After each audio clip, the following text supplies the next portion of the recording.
Bismillah, elhamdülillah, və salatu və salamu alə Rasulillah və bə'd.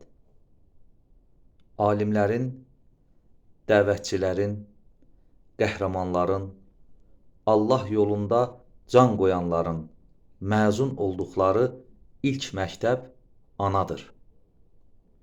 Yaxşı yetişdirərsə, ana mükəmməl bir məktəbdir.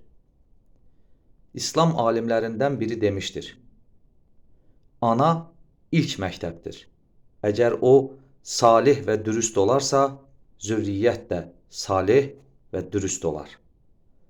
Salihə ananın, salihə zövcənin, yəni salihə həyat yoldaşının cəmiyyətin inşasında və elmli, əxlaqlı şəxsiyyətlərin yetişdirilməsində böyük rolu olduğu üçün Rasulullah sallallahu aleyhi və səlləm salihə zövcənin seçilməsinə təşviq edərək belə buyurmuşdur: qadınla 4 xüsusiyyətinə, zənginliyinə, əsil nəcabətinə, gözəlliyinə və dinə bağlılığına görə evlənirlər.